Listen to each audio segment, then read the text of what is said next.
Fall 677, Amsterdam, une maison silencieuse, dans la rue des Paons. Baruch Spinoza est en train de mourir. Ses poumons lâchent. Sa respiration devient laborieuse. Mais ses derniers mots ne concernent pas Dieu, ni l'éternité, qu'il a tant étudiée. Ce sont des fragments. Les manuscrits de Jacques sont dans la fausse paroi, derrière la cheminée, murmure-t-il à Armand Dubois, son ami le plus proche. 7 frères, une sœur, ils ont brûlé les preuves. Mais j'ai trouvé, Dubois s'approche. Les paroles de Spinoza sont presque inaudibles. Les conciles, c'était un vote. 234 contre 218, 16 voix ont changé toute l'histoire. Vous devez préserver. Et puis, le silence. Baruch Spinoza meurt, emportant avec lui le plus grand secret de l'histoire chrétienne. Un secret qu'il a passé 29 ans à enquêter, un secret qui a complètement bouleversé sa compréhension de la religion, du pouvoir et de la vérité. Vous êtes sur le point de découvrir ce secret, et lorsque vous le découvrirez, vous ne verrez plus jamais le christianisme de la même manière. Vous n'accepterez plus jamais les récits officiels sans les questionner. Vous ne cesserez jamais de chercher les fragments perdus de toute vérité importante, car ce que Spinoza a découvert ne concernait pas seulement Jésus, il concernait la manière dont les vérités sont construites, comment les faits sont édités, comment des milliards de personnes peuvent être amenées à croire en des versions manipulées de la réalité. Et s'ils ont fait cela avec l'histoire la plus sacrée de l'Occident, qu'est-ce qu'ils ont fait d'autre? Avez-vous déjà ressenti cette étrange sensation lorsque vous étudiez l'histoire, comme s'il manquait des morceaux, des trous dans le récit que personne n'explique vraiment, des incohérences que tout le monde ignore? Spinoza a ressenti cela à 16 ans, et il est allé chercher les morceaux manquants. Ce qu'il a trouvé va ébranler tout ce que vous croyez savoir sur Marie, Jésus et les fondements du christianisme. Cela montrera comment les décisions politiques prises par des hommes dans des cabinets secrets ont façonné ce que des milliards considèrent comme la parole divine immuable. Cela révélera des noms effacés de l'histoire, des preuves détruites, des lignages cachés, des textes réécrits, et cela vous apprendra à reconnaître ces schémas dans d'autres domaines de la vie. Car ce qui est arrivé à la famille de Jésus arrive tout le temps, dans toutes les versions officielles qui soutiennent les structures de pouvoir. Mais d'abord, vous devez comprendre où a commencé cette enquête qui a consumé la vie de Spinoza, 1648, synagogue portugaise d'Amsterdam. Spinoza a 16 ans. Il étudie les commentaires rabbiniques sur les textes sacrés juifs lorsqu'il tombe sur quelque chose qui ne devrait pas y être, une annotation dans la marge d'un manuscrit du IVe siècle, écrite en araméen, presque illisible. Myriam de Nazareth a eu 8 enfants. Yeshua était le premier-né. 7 autres ont aussi reçu l'esprit prophétique. Spinoza s'arrête. Il relit. Il compte sur ses doigts. 8 enfants. Pas un. 8. Mais cela contredit tout ce qu'il a appris sur Marie. La tradition chrétienne insiste sur le fait qu'elle n'a eu que Jésus. La doctrine de la virginité perpétuelle est l'un des piliers fondamentaux de la foi catholique. Comment un texte juif, antérieur à l'établissement du christianisme officiel, peut-il mentionner 7 frères qui n'auraient jamais existé? Spinoza regarde autour de lui. Personne ne fait attention. Il copie la notation dans son carnet personnel. Et ce soir-là, seul dans sa chambre, il commence l'enquête qui va changer sa vie. Car cette ligne n'était pas seulement une contradiction historique. C'était une porte d'entrée vers un monde de vérités occultées qui va bien au-delà de la religion. 1649. Spinoza plonge dans les textes, non seulement juifs, mais aussi chrétiens primitifs, gnostiques, apocryphes, des documents que l'Église considère comme hérétiques, des traditions orales préservées par des communautés éloignées, et il commence à trouver un schéma troublant. Des références aux frères de Jésus apparaissent dans des dizaines de sources indépendantes, pas seulement des mentions vagues, des noms spécifiques, des descriptions détaillées, des récits de leurs activités après la mort de Jésus, Marc 6, 3, Matthieu 13, 55, Jean 7, 5. Les évangiles canoniques eux-mêmes mentionnent les frères, pas comme une métaphore, mais comme une famille réelle. N'est-ce pas le charpentier, fils de Marie, frère de Jacques, de Joseph, de Jude et de Simon? Et ses sœurs ne sont-elles pas aussi avec nous? 4 frères nommés, des sœurs au pluriel, une famille nombreuse et connue de la communauté. Mais voilà ce qui est étrange. L'Église officielle a passé des siècles à créer des explications élaborées pour nier le sens évident de ces passages. Des cousins, des demi-frères d'un précédent mariage, des disciples proches.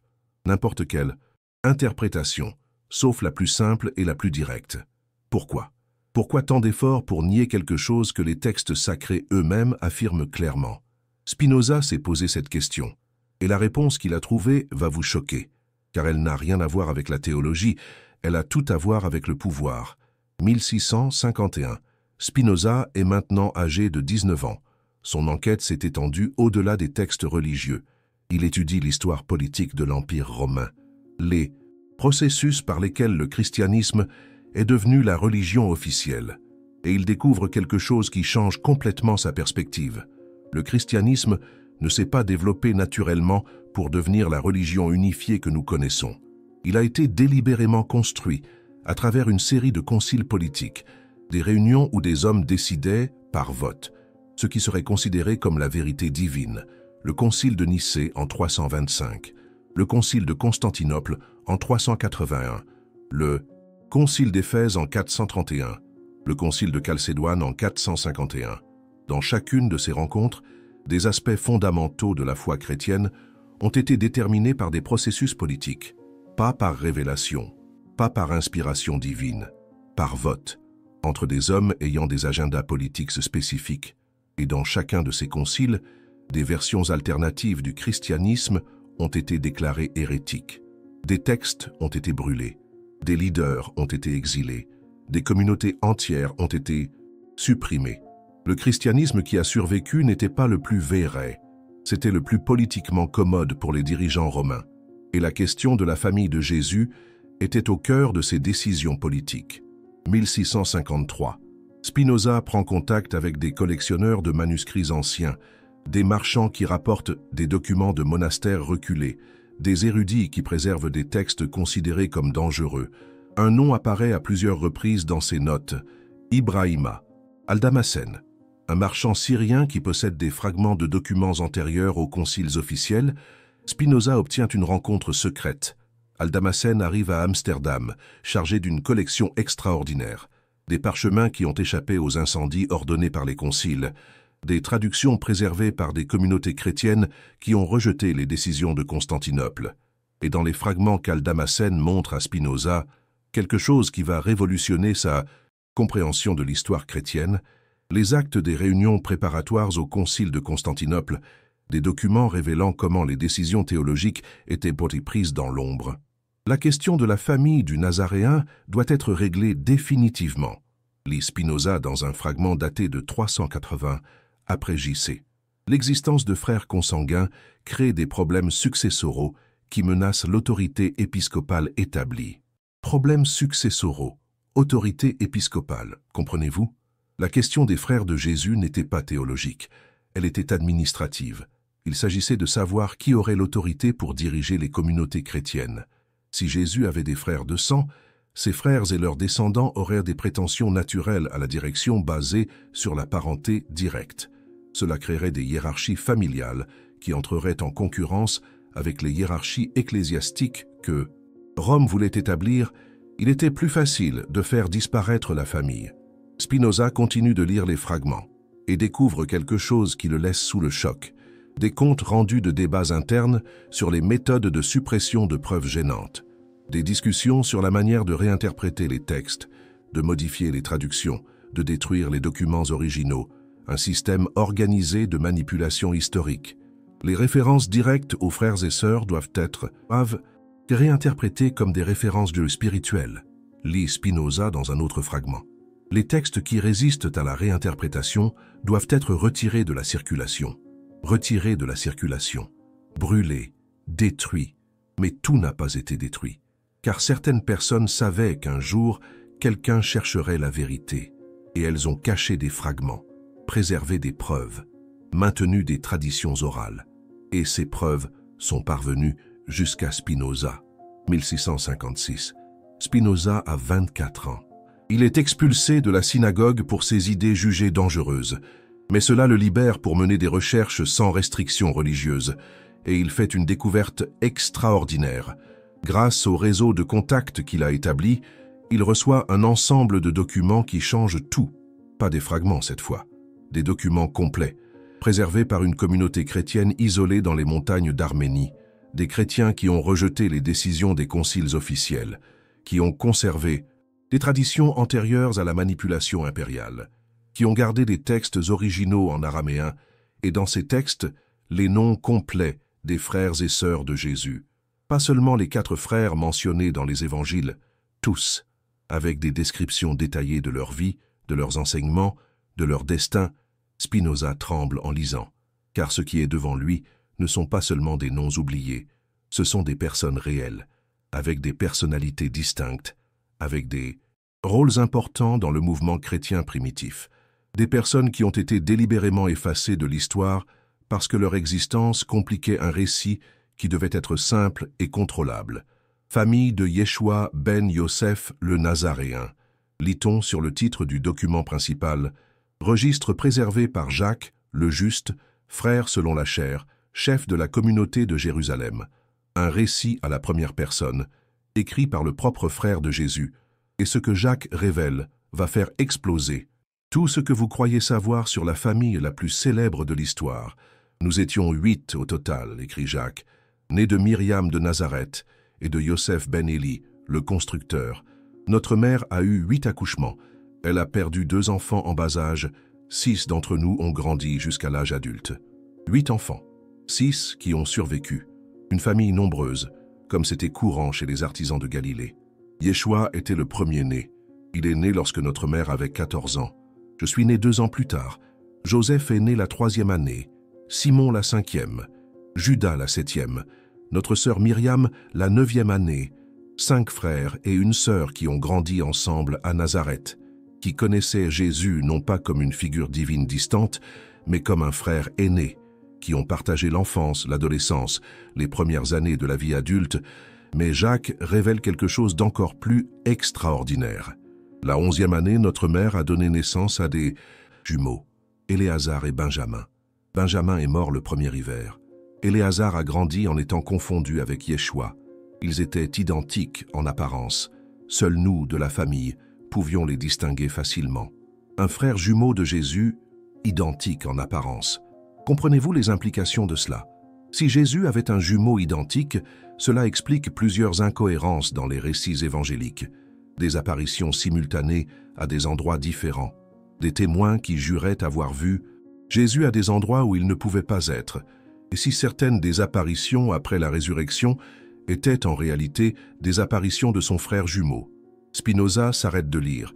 L'impact de cette révélation est dévastateur, non seulement parce qu'elle remet en question des aspects fondamentaux du récit chrétien, mais parce qu'elle montre comment des preuves cruciales peuvent être supprimées lorsqu'elles ne correspondent pas aux récits officiels. S'ils ont caché l'existence du frère jumeau de Jésus, qu'est-ce d'autre ont-ils caché? Spinoza respire profondément et continue de lire, car il y a encore beaucoup plus à découvrir.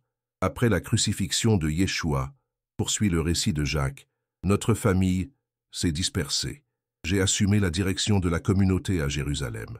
Joseph est devenu scribe, préservant les enseignements exacts de notre frère. Simon s'est joint aux Zélotes. Judas s'est rendu à Alexandrie, où il a fondé une école de sagesse. Chaque frère a suivi un chemin différent, mais tous sont restés fidèles aux enseignements originaux de Jésus. Tous sont devenus des leaders importants dans le mouvement chrétien primitif. Notre sœur Myriam s'est mariée avec Jonas, le pêcheur. Ils ont eu 5 enfants. Tous ont appris les enseignements de Yeshua directement de nous. Cette lignée s'est répandue sur les côtes de la Méditerranée, une lignée directe des enseignements de Jésus, transmise par sa sœur et ses neveux. Éléazar avait le don spécial de parler comme Yeshua. Après la crucifixion, lorsque les disciples étaient perdus et désespérés, c'est Éléazar qui les a visités. C'est lui qui a dit « Pourquoi pleurez-vous? Je vis. La mort n'existe pas. L'amour est éternel. » Le frère jumeau, consolant les disciples, utilisant la ressemblance physique pour maintenir l'espoir, pour préserver le mouvement que Jésus avait commencé. Pendant 3 ans, Éléazar a consolé les disciples de Yeshua, non pas pour tromper, mais pour accomplir la promesse de « Notre frère, là où 2 ou 3 seront réunis en mon nom, je serai présent ». Éléazar était cette présence. Comprenez-vous? Certaines des apparitions après la résurrection peuvent avoir été faites par le frère jumeau, non pas pour créer une imposture, mais pour maintenir l'essence des enseignements, pour s'assurer que le mouvement ne mourrait pas avec la crucifixion. Après 3 ans, continue Jacques, Éléazar est parti vers les terres de l'Est. Il a voyagé au-delà de l'Euphrate. Il a enseigné aux Perses et aux Indiens. Il a fondé des communautés qui ont préservé les enseignements originaux de Yeshua sans les modifications des Grecs. Une deuxième lignée des enseignements de Jésus, répandue en Orient, préservée par des communautés qui n'ont jamais été touchées par la manipulation politique des conciles romains. J'ai reçu des nouvelles d'Éléazar jusqu'à ma vieillesse. Il est mort paisiblement, à 72 ans entouré de disciples qui l'appelaient l'autre Christ. Ses descendants ont préservé des traditions qui incluaient des paroles de Jésus, jamais enregistrées par les évangélistes grecs. L'autre Christ, une lignée alternative, des enseignements préservés qui ne sont jamais parvenus aux évangiles officiels. Spinoza ferme les yeux. Le poids de cette découverte est écrasant. Non seulement parce qu'elle révèle des vérités historiques occultées, mais parce qu'elle montre comment n'importe quel récit officiel peut être une version éditée d'une réalité bien plus complexe. S'ils ont fait cela à la famille de Jésus, quelles autres familles ont été effacées de l'histoire? Quels autres leaders ont été oubliés? Quels autres enseignements ont été supprimés? Quelles autres vérités attendent encore d'être redécouvertes? Spinoza ouvre les yeux et continue sa lecture, car Jacques révèle encore plus de détails sur chacun de ses frères. Joseph, notre frère scribe, possédait une mémoire extraordinaire. Il a mémorisé toutes les paroles que Jésus a prononcées en notre présence, non pas les versions que les Grecs ont écrites des décennies plus tard, basées sur des récits de seconde et troisième main, mais les paroles exactes en araméen telles que Jésus les a réellement enseignées. Les enseignements originaux de Jésus, dans ses propres mots, préservés par ceux qui ont vécu avec lui quotidiennement. Joseph a écrit ses enseignements sur des manuscrits qu'il a cachés avant que les Romains ne détruisent Jérusalem. Certains de ces manuscrits ont été préservés par nos communautés. Ils contiennent des versions des enseignements très différentes de celles qui circulent parmi les gentils. Des versions différentes, plus proches de la source originale. Non filtrées par des décennies de transmission orale et de réinterprétation culturelle, Jésus enseignait en paraboles simples, mais leur signification était profonde, continue Jacques. Il parlait du royaume de Dieu non comme d'un lieu lointain, mais comme d'un état de conscience présent. Il disait que chaque personne porte en elle une étincelle divine, que le but de la vie est de réveiller cette étincelle. Des enseignements pratiques, axés sur la transformation intérieure, sans complexité doctrinale, sans besoin de médiation institutionnelle. Il répétait toujours « Le royaume est en vous. Vous n'avez pas besoin de temple pour trouver le Père. Vous n'avez pas besoin de prêtre pour entendre sa voix. Chaque âme peut se connecter directement au divin. Un christianisme sans église, sans hiérarchie, sans intermédiaire, basé sur l'expérience directe de chaque individu. Et maintenant, vous comprenez pourquoi ces enseignements ont été supprimés, parce qu'un tel christianisme ne peut pas être contrôlé, il ne peut pas être utilisé pour justifier le pouvoir politique, il ne peut pas être monopolisé par des institutions. Un christianisme comme celui-ci autonomise les individus au lieu d'autonomiser les organisations. Et cela était trop dangereux pour les bâtisseurs d'empires. Simon, notre frère zélote, croyait que Jésus voulait libérer Israël de Rome par la force, poursuit le récit de Jacques. Il ne comprenait pas que la libération que notre frère prêchait était intérieure, non politique.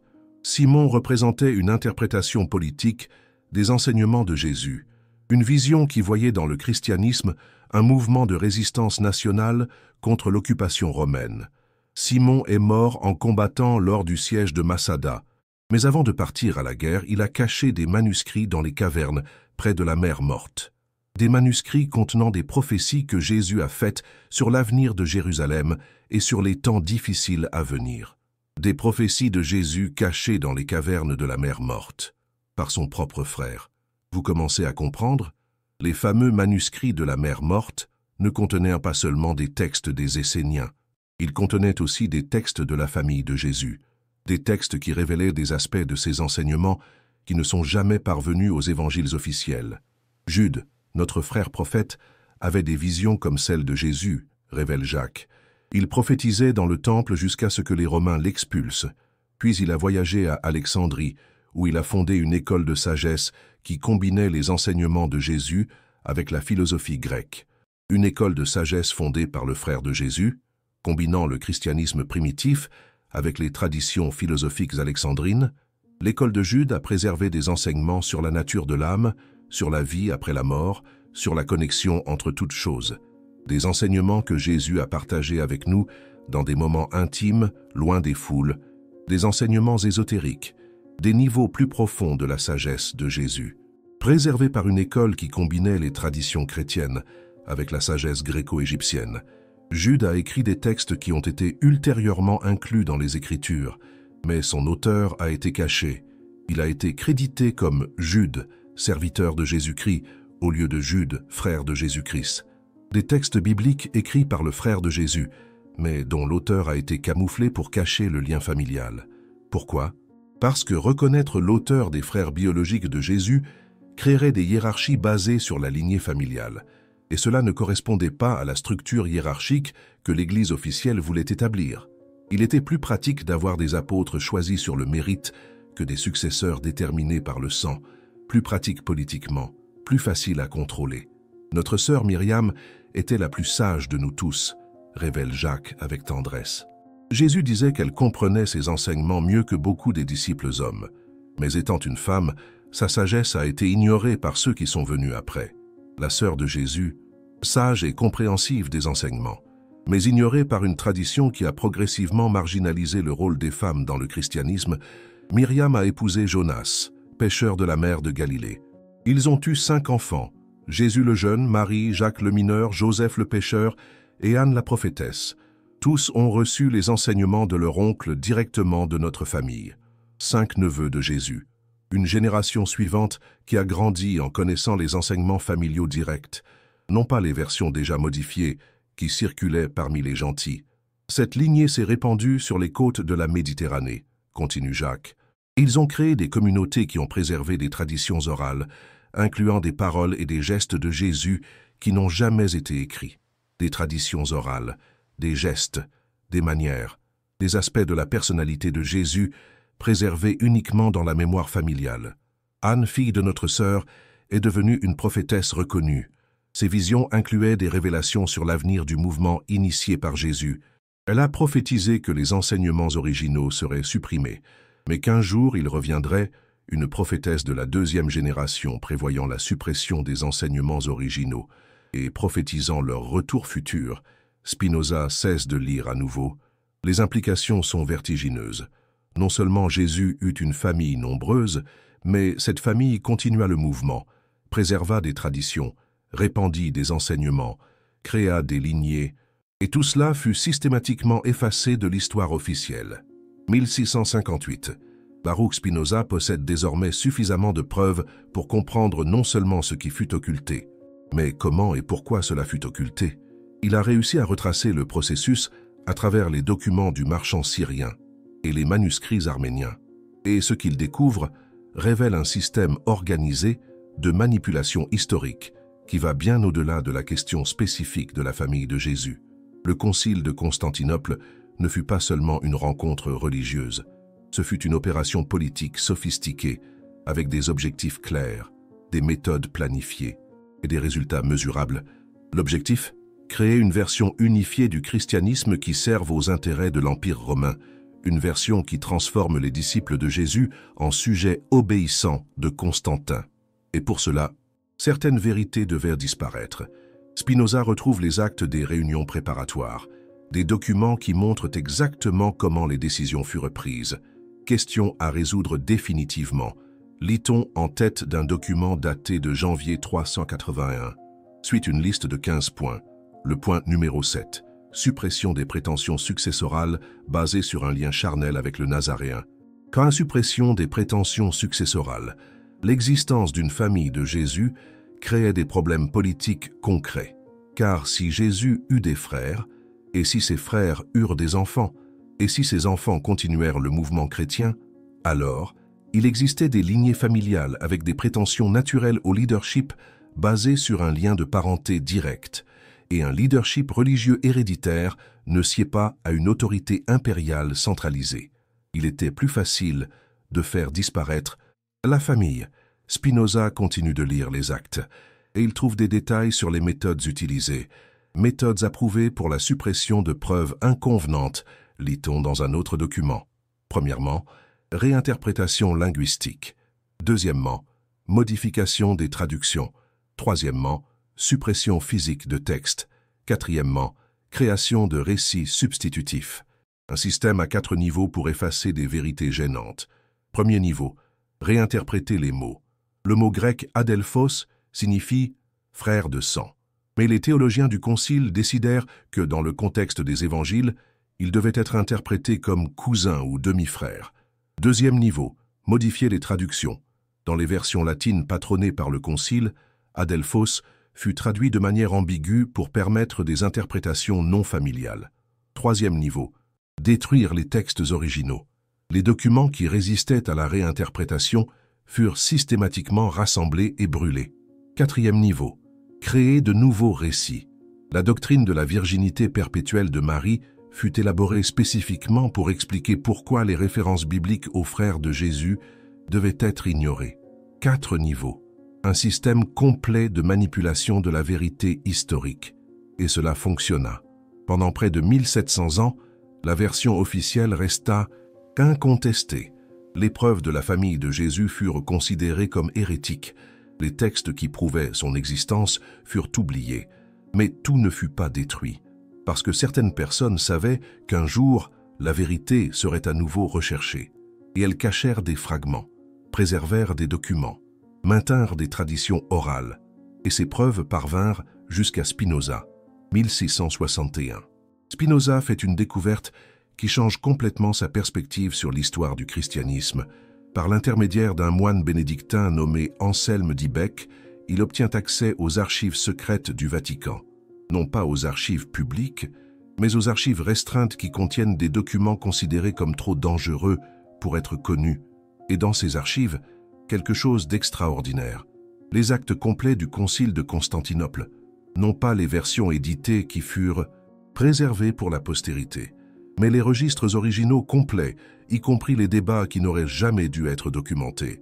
Spinoza lit avec une incrédulité croissante, parce que la question de la famille de Jésus ne fut pas seulement discutée, elle fut débattue intensément, avec des arguments détaillés des deux côtés, avec des preuves présentées, avec des votes enregistrés.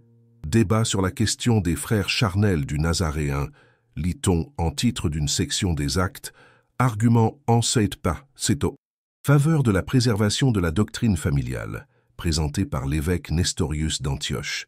Nestorius soutenait que l'existence des frères de Jésus devait être acceptée comme un fait historique, que nier des preuves bibliques claires nuirait à la crédibilité de l'Église. Il était possible de maintenir la singularité de Jésus sans nier son humanité familiale. Le Nazaréen a choisi de naître dans une famille humaine normale, argumentait Nestorius selon les actes. Il eut des frères parce qu'il voulut expérimenter pleinement la condition humaine. Cela ne diminue pas sa divinité. Cela la rend plus significative. Des arguments théologiques sophistiqués, basés sur des preuves bibliques, défendant l'acceptation de la famille de Jésus comme un fait historique compatible avec la foi chrétienne. Mais de l'autre côté, arguments contraires présentés par l'évêque Cyril d'Alexandrie, poursuit le document. Cyril argumentait que l'acceptation de l'existence des frères de Jésus créerait des problèmes administratifs insolubles, que les lignées familiales engendreraient des disputes d'autorité, qu'il serait impossible de maintenir l'unité impériale avec de multiples revendications de leadership basées sur le lien de parenté. La question n'est pas théologique, est-il écrit que Cyril a dit « C'est pratique. Comment gouverner des communautés qui reconnaissent des autorités différentes basées sur des degrés variés de parenté avec le Nazaréen ?» La question n'était pas théologique, elle était administrative. Il s'agissait de contrôle. Et puis Spinoza trouve l'information la plus choquante de toutes. Le compte rendu du vote final. Question mise aux voix. L'Église doit-elle officiellement accepter l'existence de frères charnels du Nazaréen? Voix pour 218. Voix contre 234. Différence 16 voix. Décision L'Église ne reconnaîtra pas officiellement l'existence de frères charnels du Nazaréen. Aux 16 voix. 16 voix firent la différence entre préserver et supprimer la vérité sur la famille de Jésus. 16 voix décidèrent que des milliards de personnes, pendant près de 2000 ans, croiraient en une version éditée de l'histoire de Jésus. Mais le plus troublant n'est même pas le score serré. C'est ce qui est enregistré comme justification officielle de la décision. Justification de la suppression, maintien de l'ordre impérial et prévention des disputes successorales basées sur une lignée divine. La décision n'était pas théologique, elle était politique. Il s'agissait de contrôle, il s'agissait de pouvoir.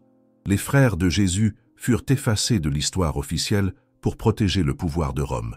Et les preuves de cette famille, les textes qui prouvaient son existence, les témoignages des témoins, Baruch Spinoza trouve le registre officiel. Autorisation de destruction systématique des documents hérétiques incompatibles avec la doctrine unifiée. Délai pour l'achèvement, 2 ans. Ils ont tout brûlé, ils ont brûlé la vérité, ou ont essayé de brûler, car tout n'a pas été détruit. 1665, 2 ans avant sa mort, Spinoza fait sa découverte la plus extraordinaire. Grâce au réseau de contacts qu'il a tissé au fil des ans, il reçoit des informations qui changent tout ce qu'il croyait savoir sur la suppression des frères de Jésus. Non seulement les preuves de leur existence ont été détruites, mais les preuves que certaines de leurs lignées ont survécu ont été systématiquement traquées et éliminées pendant des siècles, car la suppression ne s'est pas terminée à Constantinople, elle s'est poursuivie pendant des générations. Un programme continu pour localiser et éliminer toute trace de la famille de Jésus qui avait survécu à la destruction initiale. Et puis Spinoza reçoit une lettre qui va changer sa vie. Une lettre d'une personne qui signe simplement « descendant préservé ». La lettre est écrite en araméen ancien et contient des informations qui laissent Spinoza sous le choc. « Les lignées ont survécu », dit la lettre. « Nous avons changé de nom. Nous avons migré vers des terres lointaines. Nous avons préservé des traditions en secret. Nous attendons le moment où la vérité pourra être révélée sans causer de destruction. » Lignée survivante. Des descendants réels de la famille de Jésus, encore en vie au XVIIe siècle, la lettre continue. Si tu es véritablement un chercheur de vérité et si tu promets d'utiliser cette connaissance avec sagesse, nous pouvons te montrer des preuves qui confirmeront tout ce que tu as découvert. Spinoza n'hésite pas. Il répond immédiatement et entame une correspondance qui durera jusqu'à sa mort, car l'expéditeur de la lettre n'est pas seul. Il représente un réseau de familles qui ont préservé les lignées de la famille de Jésus pendant plus de 1600 ans. Des familles qui ont changé de nom pour échapper aux persécutions, qui ont migré vers des régions où les agents du Vatican n'arrivaient pas, qui ont préservé des traditions orales, des textes cachés, des rituels secrets, des familles qui ont attendu patiemment le moment où elles pourraient révéler leur héritage sans être détruites.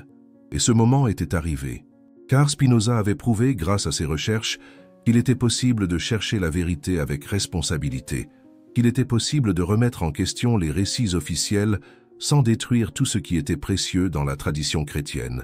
1666. Spinoza reçoit la première visite.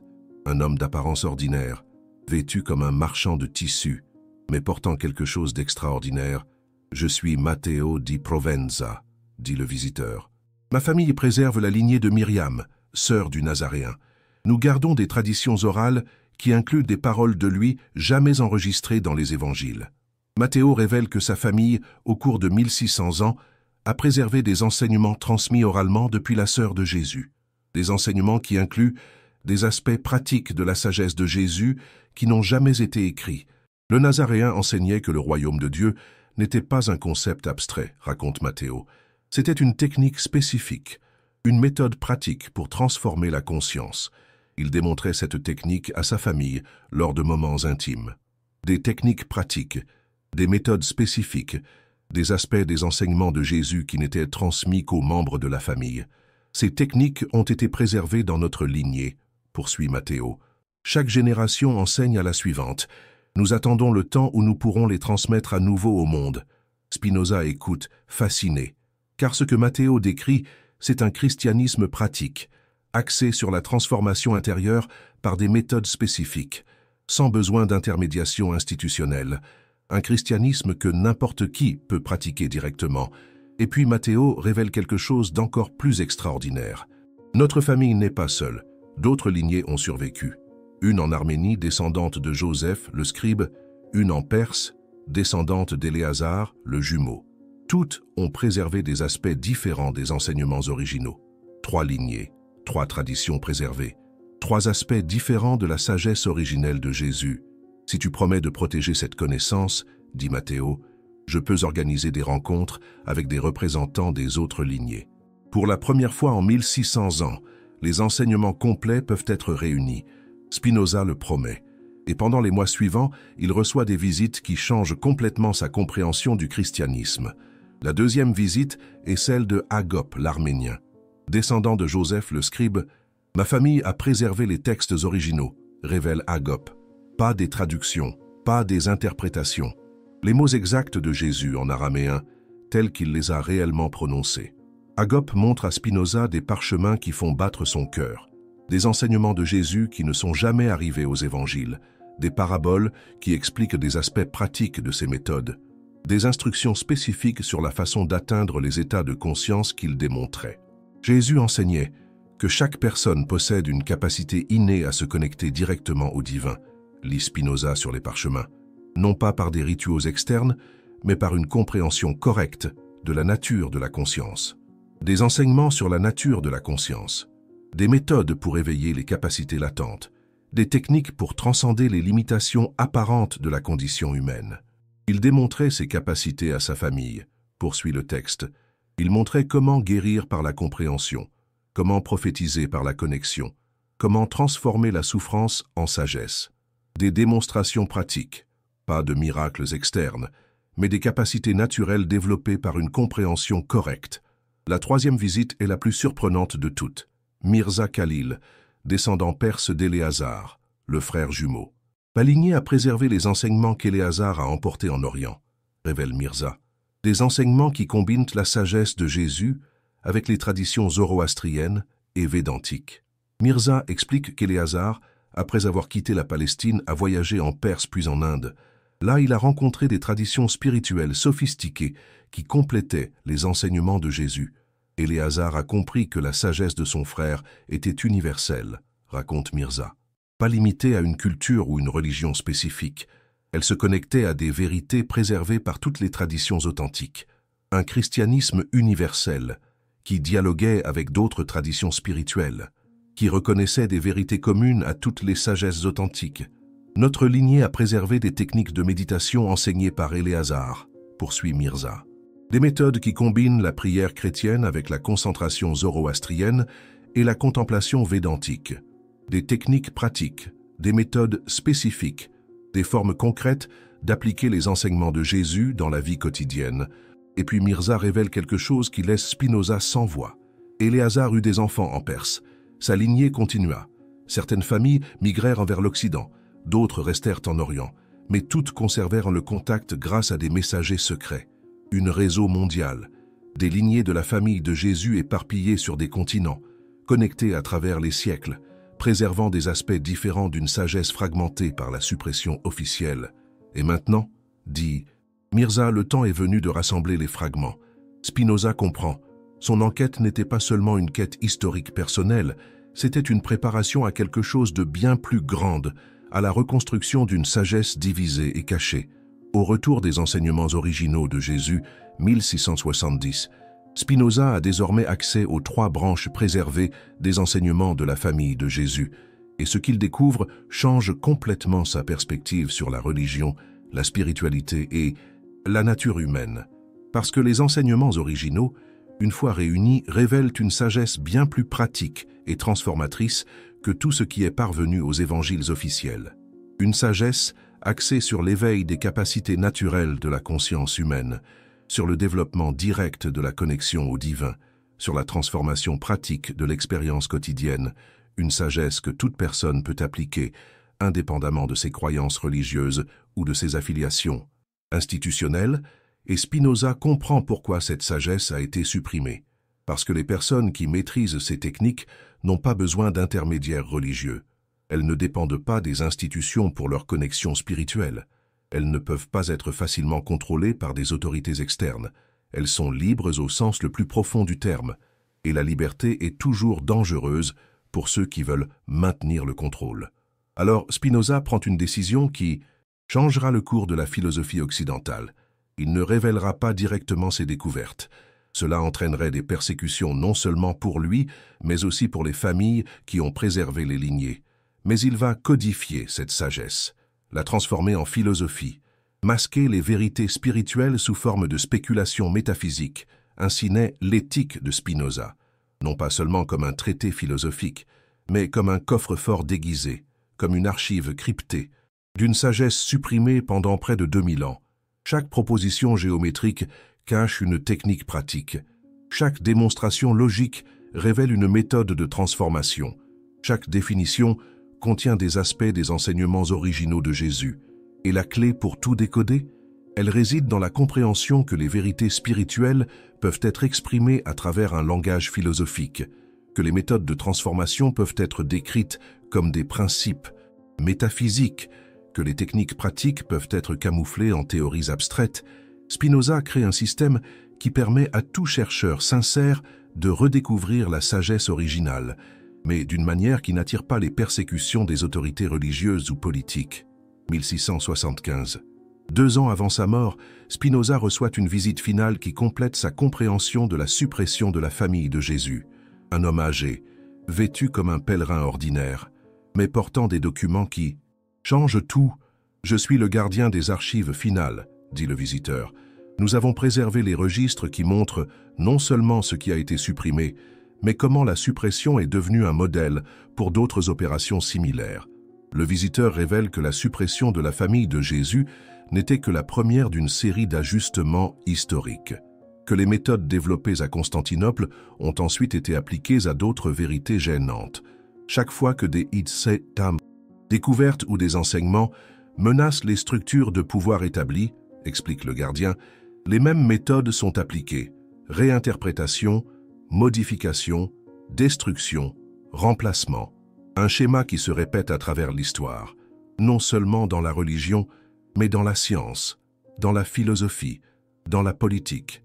Chaque fois que des vérités émergent qui pourraient modifier les distributions de pouvoir existantes, « Et maintenant vous comprenez, dit le gardien, pourquoi nous avons préservé cette histoire, non seulement pour révéler ce qui est arrivé à la famille de Nazareth, mais pour apprendre aux gens à reconnaître ces schémas lorsqu'ils se produisent à leur propre époque. » Spinoza comprend. Son enquête était une préparation à quelque chose de bien plus grand, à développer la capacité de remettre en question les récits officiels, de rechercher des preuves indépendantes, de penser par soi-même, de devenir libre. 1667. Les derniers mots de Spinoza, les manuscrits de Jacques, sont dans la fausse cloison derrière la cheminée. 7 frères, une sœur. Ils ont brûlé les preuves, mais je les ai trouvés. Le concile, c'était un vote. 234 contre 218, 16 voix ont changé toute l'histoire. Vous devez préserver. Et puis, le silence. Mais sa mission était accomplie, car les preuves ont été préservées. La vérité a été codée, la sagesse a été transmise, et 350 ans plus tard, elle vous est parvenue. Maintenant, vous savez que Jésus avait 7 frères et une sœur, que ses lignées ont survécu, que ses enseignements originaux ont été préservés dans des fragments éparpillés à travers le monde. Vous savez que les vérités historiques peuvent être supprimées par des décisions politiques, que les récits officiels peuvent être des versions éditées de réalités bien plus complexes. Vous savez que chaque fois que des vérités gênantes émergent, les mêmes méthodes de suppression sont appliquées: réinterprétation, modification, destruction, remplacement. Et maintenant, vous avez un choix. Vous pouvez considérer cela comme une curiosité historique. Vous pouvez classer ces informations comme des connaissances sans intérêt pour votre vie. Ou vous pouvez faire ce que Spinoza a fait. Vous pouvez commencer à remettre en question d'autres récits officiels. Vous pouvez rechercher d'autres preuves supprimées. Vous pouvez développer votre propre capacité d'investigation indépendante. Vous pouvez devenir libre au sens le plus profond, parce que la vraie liberté ne vient pas d'avoir les bonnes réponses. Elle vient de développer la capacité de poser les bonnes questions, de comprendre que les vérités peuvent être construites, de réaliser que vous avez le pouvoir d'enquêter par vous-même, de découvrir que vous n'avez pas besoin d'accepter les versions éditées de la réalité simplement parce qu'elles sont officielles. Et peut-être est-ce là le plus grand héritage que Spinoza voulait laisser. Non seulement la révélation sur la famille de Jésus, mais l'exemple de comment chercher la vérité avec courage, comment questionner les autorités avec intelligence, comment préserver la sagesse avec responsabilité, comment devenir un investigateur de la vérité, comment devenir libre. Le choix vous appartient. Les preuves sont préservées. La vérité attend. Êtes-vous prêt pour votre propre enquête?